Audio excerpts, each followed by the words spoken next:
Hello and welcome to episode 2 of season 2 of Role Models podcast presented by Authentic Collectables. We are recording live at Authentic HQ in Perth, Western Australia. And as usual, I'm joined by the big wig, the head honcho at Authentic Collectables. I still haven't actually learned what your official title is. I'm not sure I do have one. Yeah, well, that's fair enough. William Hall. William, thank you for joining me.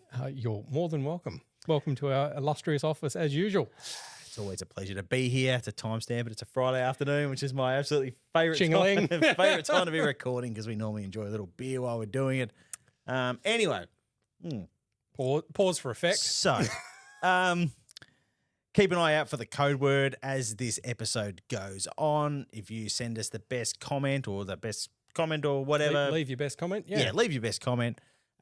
Using that code word, you are in the running to win a $250 Authentic Collectables a gift card. Our winner from last episode, and to be honest, it wasn't even close. This was like a very obvious choice. At Riley Jordan 8467.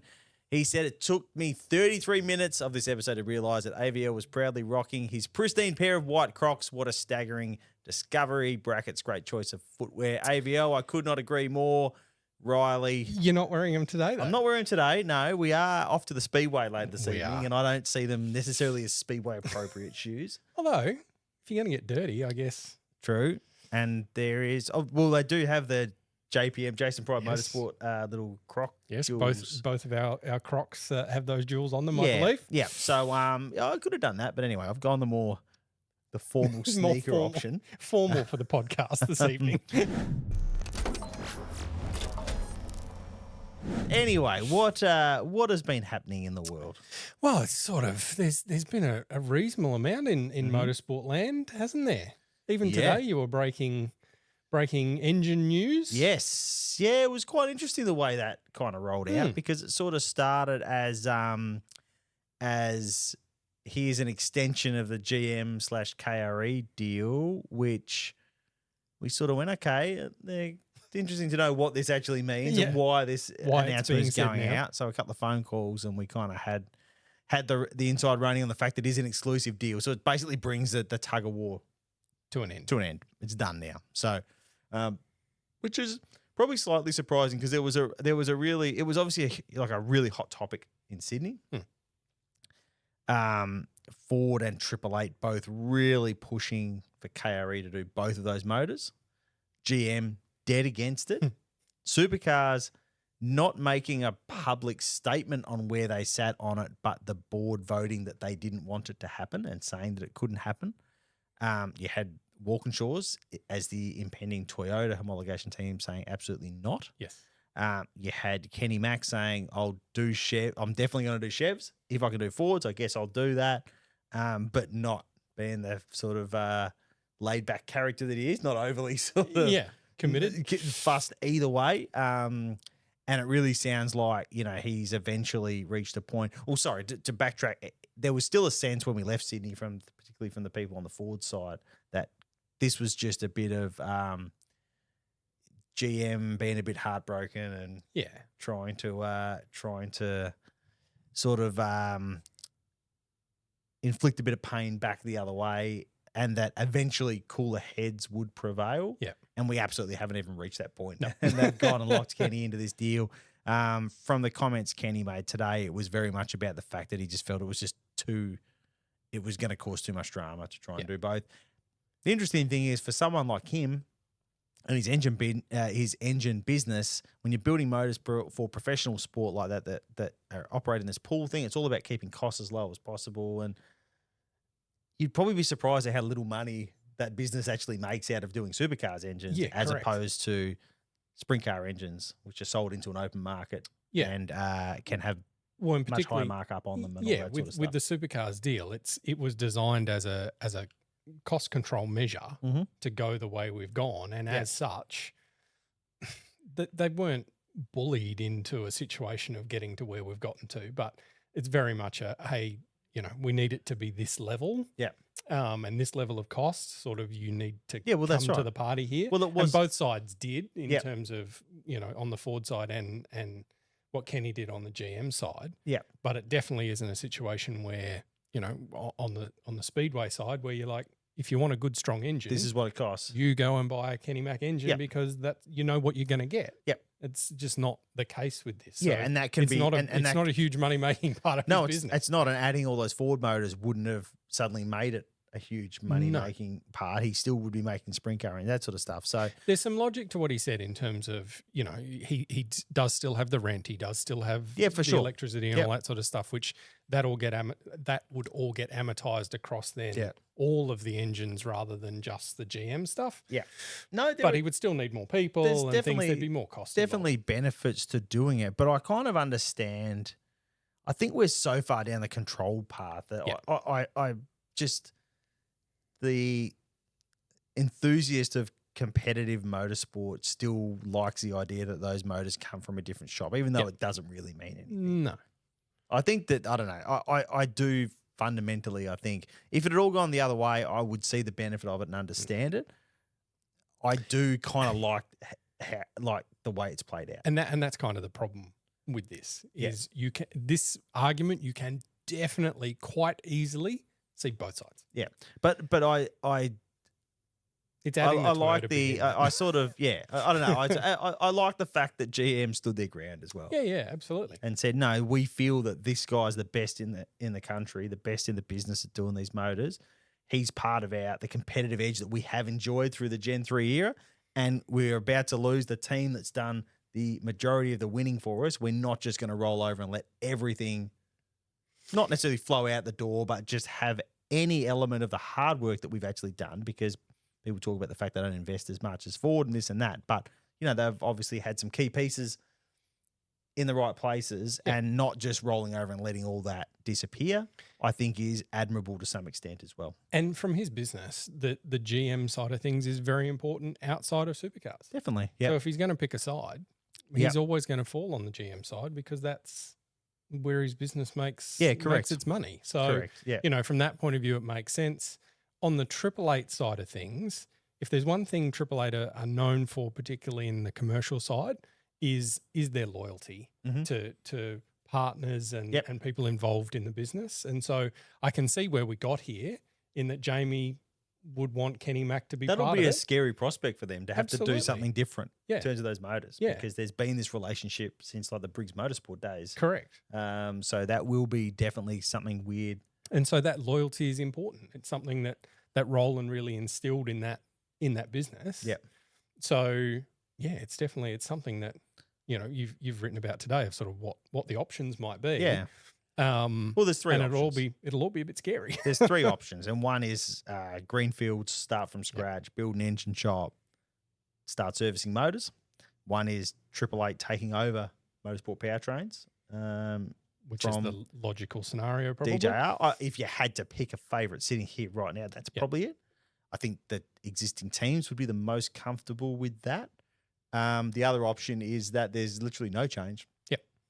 And DJR/Motorsport Powertrains retains the contract. Either way, those two options safeguard the money that DJR invested in getting the shop up and running, or not up and running because they took it over from HPE, but in terms of getting it to where they wanted it to be. Yep. So that would kind of get them that investment back, you would think, or part of it or whatever.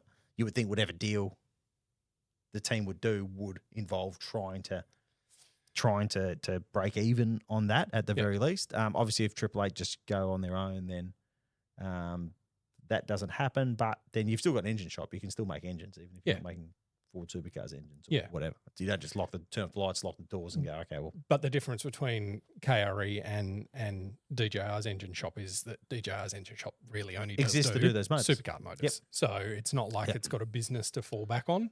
It would have to find business to make that work. It would have been interesting to see whether that would have been the case regardless if nothing had changed or whatever.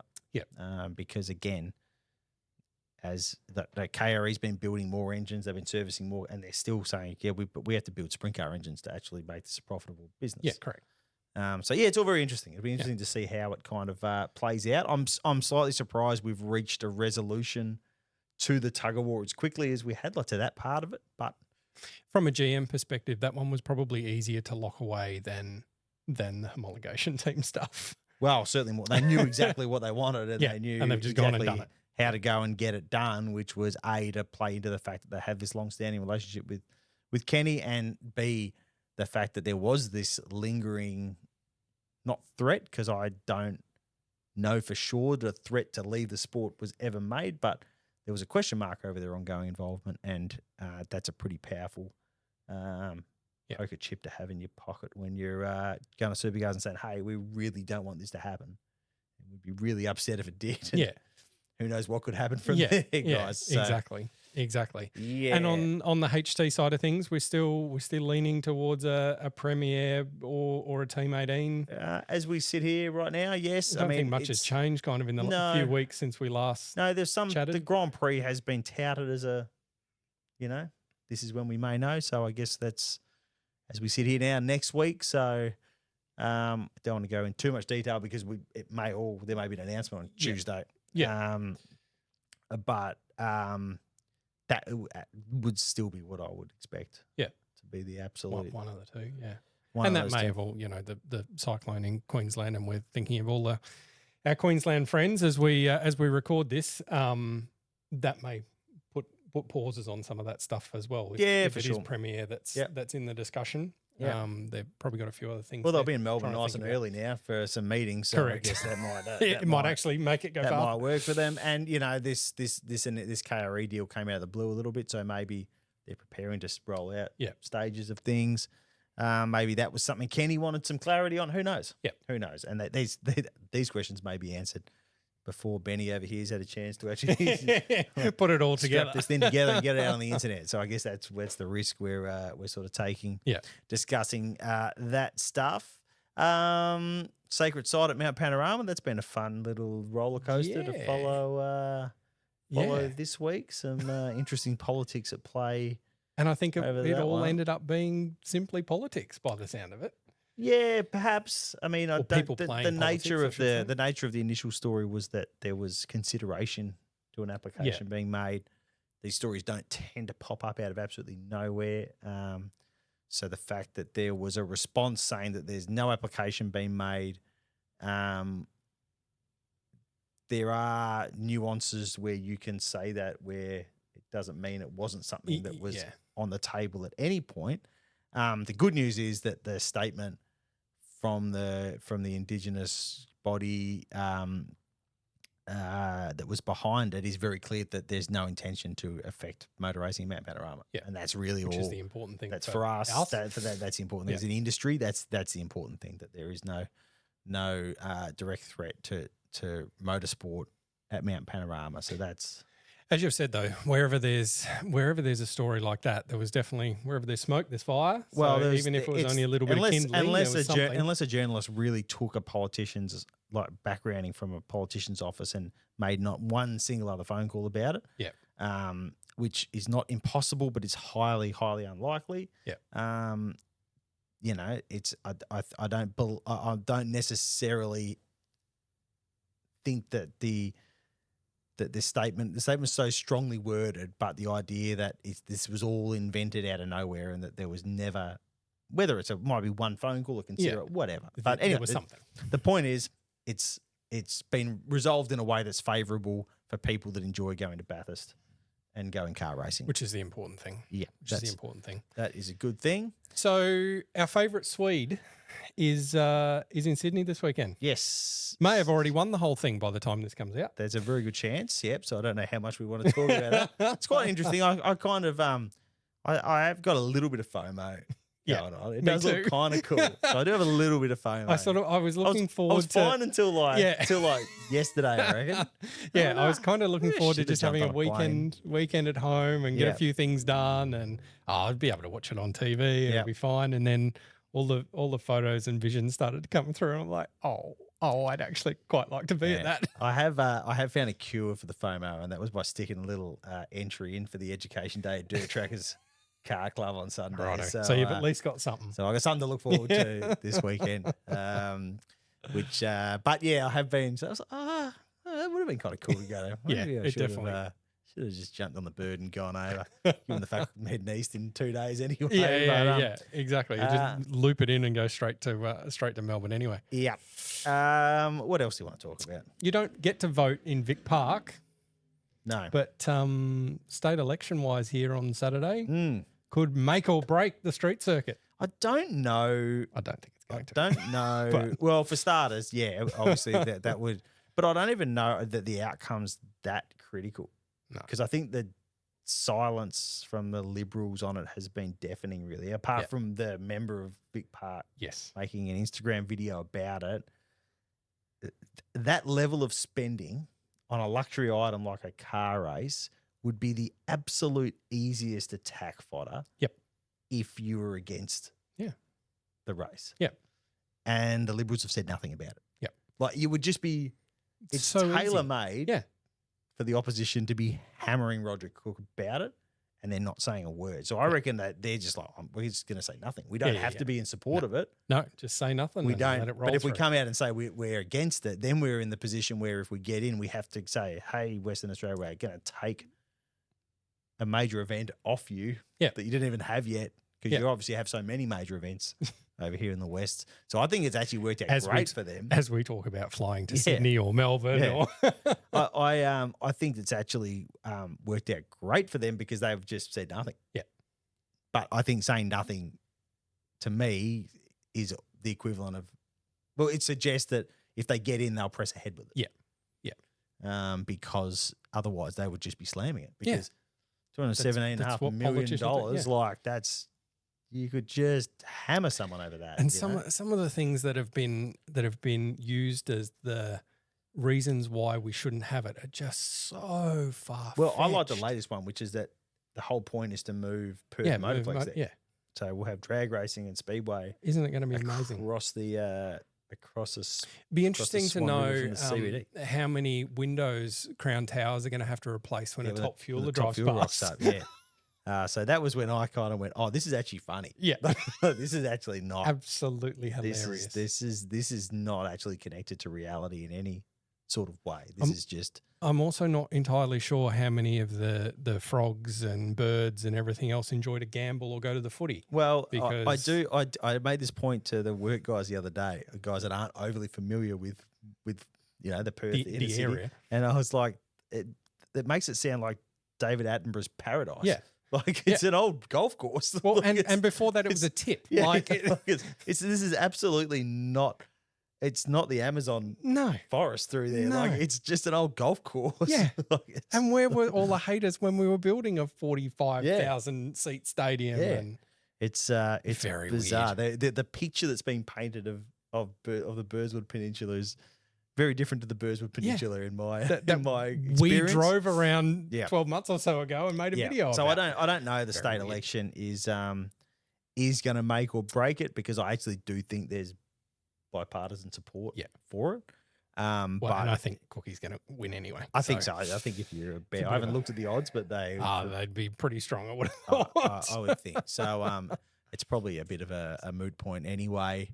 And again, you people who live there are going to complain about something if they tried to put a major event that didn't interest me right next to my house. I'd be like, I don't know that I love this. But that's just what part of living in society. It's part of living in society. Correct. You like some things, you don't like some things. This is just whatever. So a small amount of opposition to it will not be unexpected. But no politician sitting there going, oh my God, I thought like every single person in Western Australia just would love supercars. Like, no one's going to think that. No. They're going to go, there was going to be some pushback. Like that's just what happens. And I think there's a fair bit of political point scoring going on in and if it wasn't election time, would that be getting the traction that it's getting? Would they be pushing it as hard as they're pushing it? Probably. And I think supercars probably would have liked the deal to have already been done, because I mean we were talking about it being the opening round of next season, which I think that has all pretty much been pushed back to probably 27.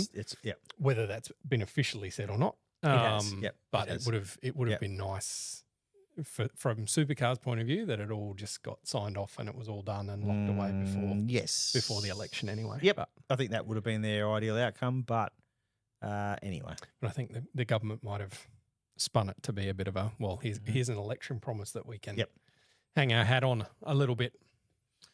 Cool. What else? Anything else, or should we move on? Have you watched Drive to Survive yet? No. Have you binge watched that today? No. Was it today that it came out? I think it's today that it came out. Okay, no, I have not done that. I probably won't either, to be honest. Yeah, it might get a run over the weekend. Plane ride next week. That's probably a good idea. Yeah, by the time we get through Race of Champions, Speedway, dirt karting, fair bit this weekend. A bit on this weekend. I did see an Instagram post somewhere that like there's so many big ticket news stories through last season that just are completely ignored. Yeah. Which you can imagine. Last year had a fair bit going on. Yeah. Yeah, for sure. No, it'll be interesting. I've had a little bit of feedback from Matt Kosh, our F1 editor. Apparently the Ricardo ep's good, but then there's not really anything about Singapore in it, which is sort of weird. Yeah, right. And then there's a few other. I don't know enough about it. I shouldn't. I'll watch it. We'll chat about it next time. We can do a review. I got through. Speaking of previous episodes we discussed, I did get through some of Senna. Mm-hmm. I didn't watch all of it. Yep. Was it all right? Yeah. Again, it's kind of entertaining. Yeah. Like Snetterton's in the Andes, which I had no idea about. So that's right. Incredible. That's right. So you learn stuff. There's some solid Formula Ford action. Yeah, there is. There's quite a bit of Formula Ford action. Yep, absolutely. Which was good. Yep, for sure. All right, I think that's enough nonsense. Let's move on. All right, let's have a chat about what Authentic Collectables has announced since we last spoke. What have you got for us? And we've been busy. We've been busy. Last episode, we said we hadn't been doing much. Mm-hmm. We've rolled them out in the last few weeks. So for our Tickford fans, of which there is a fair few of you out there, let me guess, 50 new Monster Mustangs. No, sadly, it's the one thing that is missing out of this list. What do you have? All the reasons we've discussed. So in 18th and 43rd scale, we've got some of the 23 and 24 cars that we hadn't sort of gotten to with our little hiatus period that we had there. Yep. So we rolled out Thomas Randall's first Gen 3 livery. So that was the logo. Old Castrol logo, old Castrol livery from round one in Newcastle. Then we roll into the set of 2023 Darwin liveries. So we've got the Thomas's Castrol livery, still with the old logo. Yep. James Courtney's Snowy River Caravans car and Declan Fraser's tradie livery. So something a little bit different there. That's 2024. That's 2024. So we'd already announced Thomas's season 2023 car as the new car from Townsville. Yeah. So this now gets us up to speed with 2024. So his Tassie pole car, which was great in qualifying. Race may have not quite gone to plan, but yeah, last year's car that ticks the box for that one. We're actually unable to do the Indigenous livery from last year. So with Indigenous liveries comes another set of kind of licensing requirements and what have you, and we weren't able to get that one over the line. So that's why that's relating to the artists that do that. Yeah, correct. So we've been able to do all the 2023 Darwin cars for the full fleet of Tickford cars, other than car 6, but can't do Thomas's car from last year's Darwin round.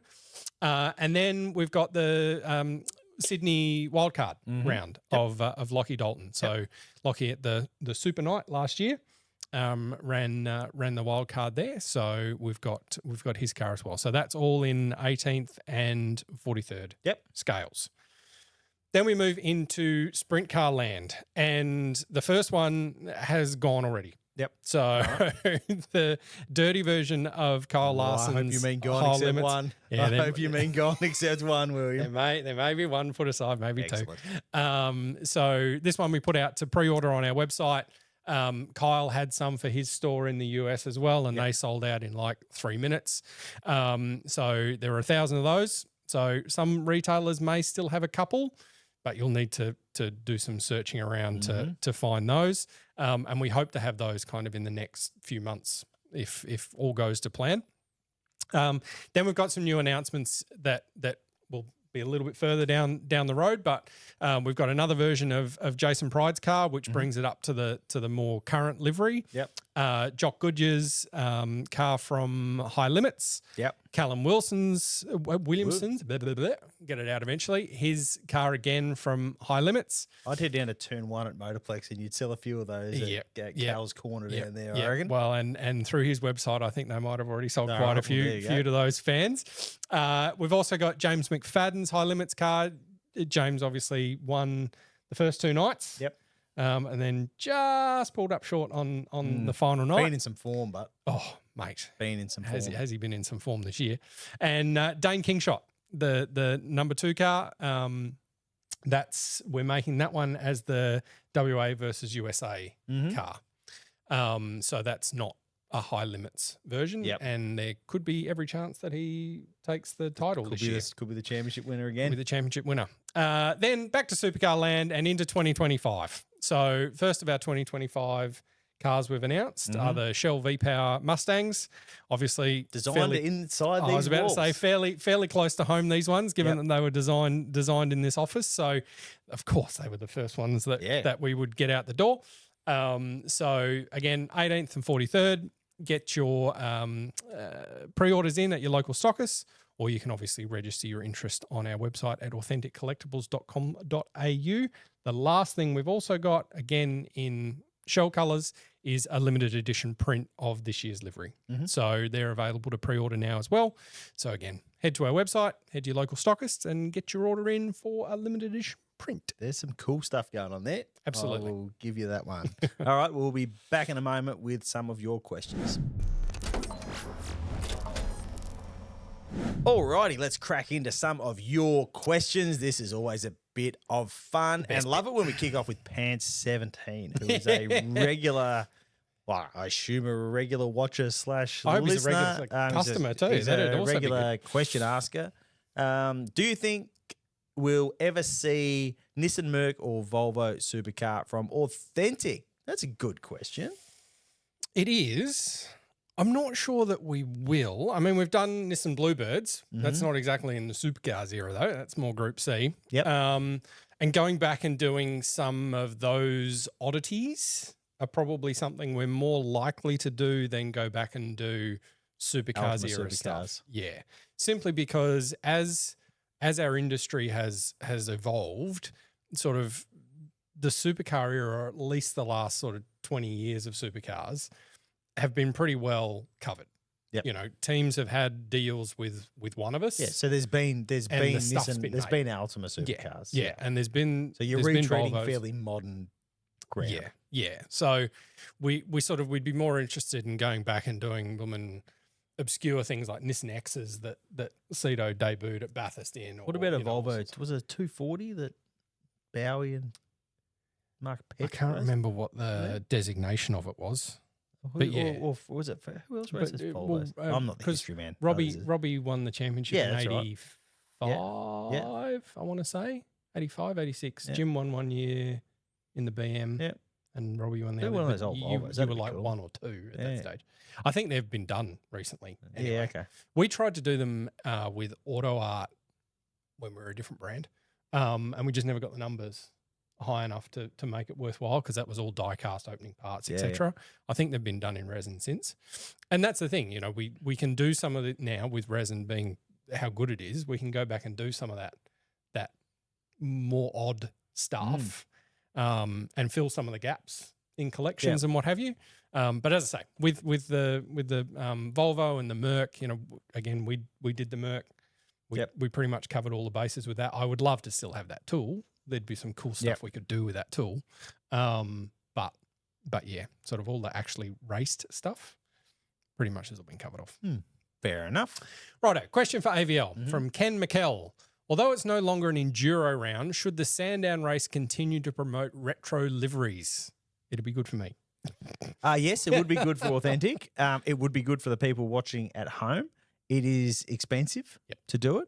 The thing is, Ken, like there's actually nothing stopping any team from doing a retro livery at Sandown or any other round that they want to do. So it's not that they can't do retro liveries. There's just no mandate that they have to do them. The only mandatory livery round is the Indigenous round in Darwin. Is it this year? That's a good question. That's a question without notice. All right. There you go. Do some digging on that one. Okay. Before this podcast comes out, I'm guessing. It's probably, I'm not entirely sure that it is. Right, okay. Because of the turnaround between, because they're here and then pretty much go straight to Darwin. Oh, I can't believe the round here clashes with the Fink Desert Race. It just makes me so angry. I know. That's a different question. So angry. But because the teams are going to have such a tight turnaround, there's a tight turnaround to New Zealand, there's a tight turnaround to Darwin. It's all around this sea freighting thing and all that sort of stuff. Correct. Yeah, okay, and trying to link, in theory, the transporters are going to go from here to Darwin. Yep. Rather than going back to base, etc. It's all part of a sort of a program to try and keep costs down in the category. Oh, well, that's interesting. I will chase it up before this. Please tell me when this is going out, Ben.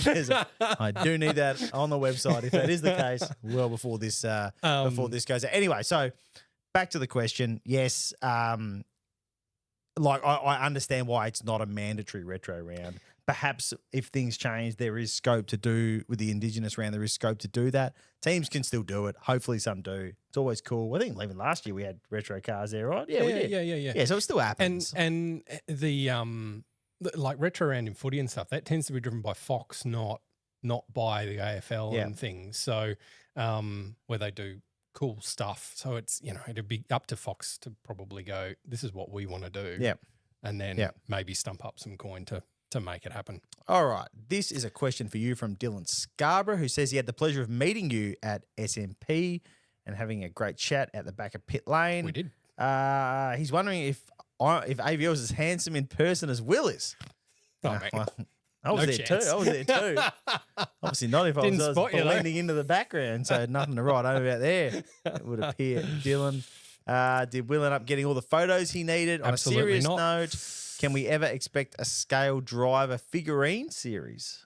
That's interesting. It'd be cool. Or even helmets. Have you ever thought about doing the mini helmet sort of thing? So yes, and there's the long answer to that as well. Photos, no, definitely. You got to go to Arrow and Bell and everyone like that to do that sort of stuff. And then the painter. And then every sponsor. Driver, and then every sponsor. Yeah, right, messy. gotcha. So no, didn't get all my photos, but fortunately there will be another round in the very near future that I will get to take more photos. With the figurines, it'd be cool. It would be cool. Doing faces and things obviously gets tricky because there's a lot of dudes in the series. Mm-hmm.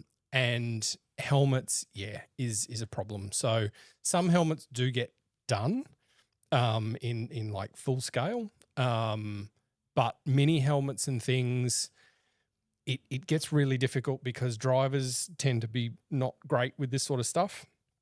So a painter might do a deal with a driver to get their helmet done, but then the artist tends to own the artwork. Yep. So the driver always wants a clip because drivers are drivers and they're all as bad as each other from that point of view. Then the artist needs to get something out of it. And then quite often the team will then turn around and go, hang on a minute. Yeah. We own sections of that helmet. Yeah. To put logos and what have you as a part of the driver contract. And so all of a sudden you've got three fingers in the pie. You're paying too many people. And it just means that, if everyone wants to pay $1,000 for a helmet this big, cool. Yeah. Great. Let's do it. But my history has shown that people aren't necessarily prepared to pay the money when a push actually comes to shove. So yeah, that kind of gets a bit harder. But some sort of figurine, like a figurine in the car or something, is something we've toyed with as well. Yeah. So it's something that's on the radar. Put it that way, on the radar. Cool. Okay. Another question for AVL. Scooter Evans. Could a speedway concept work in the V8s with heat races, A and B main and a main? Yes, it could. And I do think as a sport, we eventually do need to look outside and I've said this a million times in my life, like lining cars up from fastest to slowest and then wondering why they don't pass each other because it actually explains itself quite well. When you think about it. Makes perfect sense. We don't see a whole bunch of passing in car racing. The issue is that you look at, like go-karting and speedway, they often use there's not qualify. Speedway does qualify, but instead of qualifying, a lot of at club level karting is you got 3 heats and you start one at the back and one at the front and one in the middle, and then it's points for the final, right? That only works if you can pass. Yes. And passing in circuit racing is a lot harder than it is in karting, where they're quite small and there's and particularly then when you start racing on dirt, passing gets easier because the line shifts and all that sort of stuff and the conditions change, and it's just there are more ways to overtake a car. Because even if you think about the racing we do in the Formula Ford, like eventually it gets hard to pass people. And that's a category where it's really easy to pass people, but there's still the racing line, and that's still very hard to get off the racing line and actually execute a pass on someone. So there'd kind of have to be another variable like a tyre compound that you had to run at some point in a heat system that was so much faster than everything else, but fell off the cliff. So you know, do you take it when you're at the back to try and get through, or do you take it when you're at the front tyres to just the escape? cliff don't work because an engineer works out that if you just go this fast every lap, you'll actually get to the end faster, and never then actually you happens. just hold everyone up anyway. So that's the only. So the concepts, the formats are great in like speedway, but you have to be able to pass, and you can't always do that in circuit racing. When the deltas are just so big, then suddenly it all falls over. Again, it could be a cool. And I think we've kind of discussed this before. It could form part of a cool, almost TV-only Friday night. Yeah. You know, telecast starts at 5 and it's all done by 8:30. Kind of a bit like Speedway, where you know it was just a rapid fire thing and there was kind of something on track all the time. As I say, probably only a TV thing. Yeah. And just get it bing bang done on prime time. Yep. That could be a good. Cool.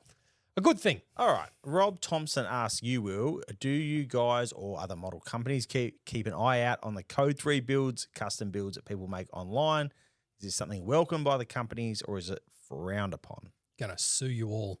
No. No, it's something that we enjoy. Like we make plain body cars for a reason.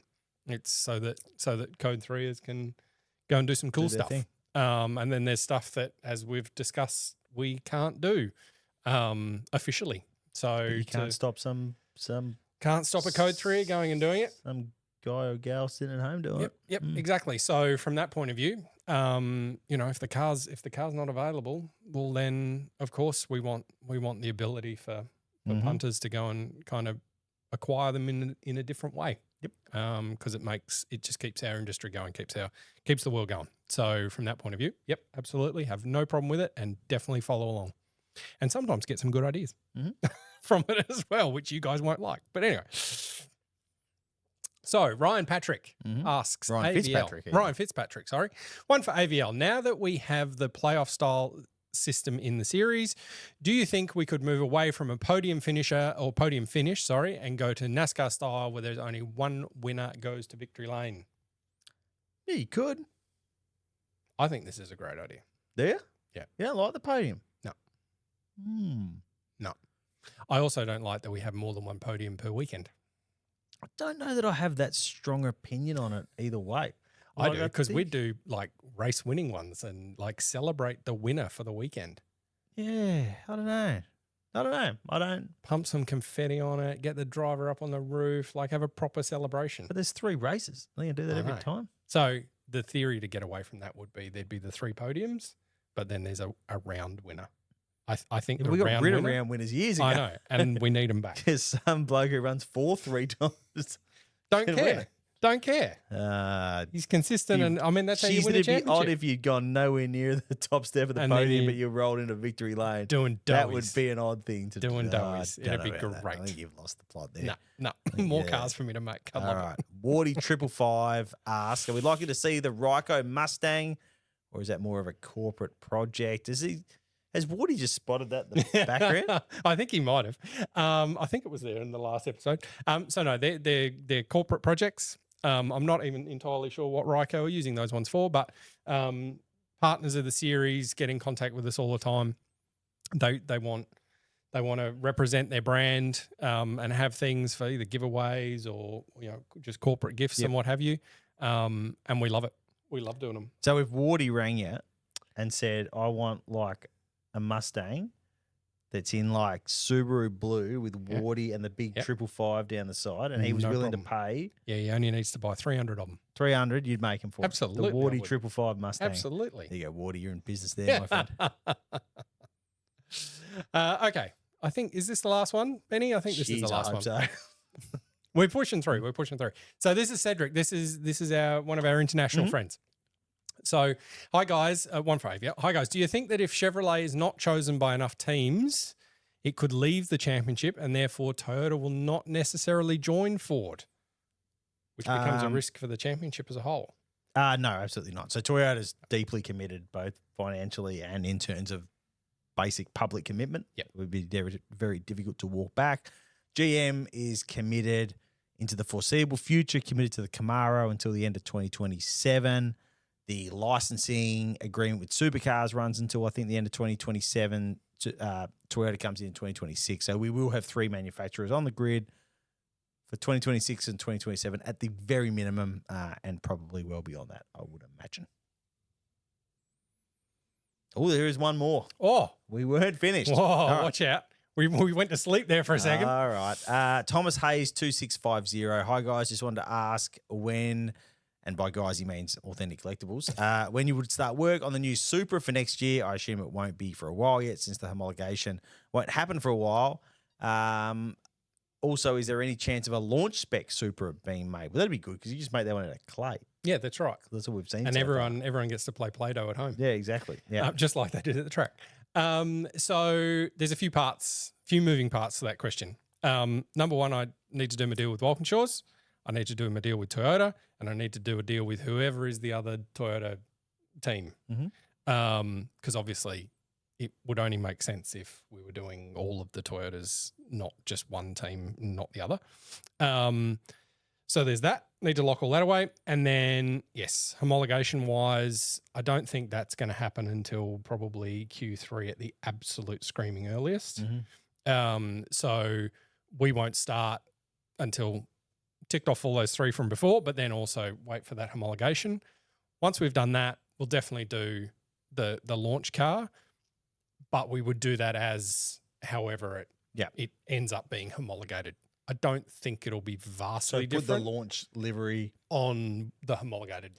Homologated as opposed car. to doing it as they rolled it out in this hybrid A90 FT1 sort of thing. So slightly different with the 550, with the 550 Mustang, I should say. Like we knew that was going to happen, and then we knew that was going to be a 650, and so slightly different. Where we know this Supra is kind of how it So you could commit to a 550 because you knew it was going to be totally different. Correct.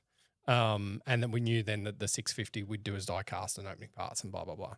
I mean, if the Supra ends up being a Celica or something silly, that's out of where we understand everything to be today, then again we could do maybe the Supra as it was at Bathurst last year as a resin project like the 550, and then whatever gets raced is the committed to die cast opening part. And away we go. So there's still a few moving parts in that one. So definitely haven't started and won't start really until we know what's going on and a car is in a wind tunnel and has been homologated. Good plan. All right, I think we are just about done for this Friday afternoon. I think you're right. Yes.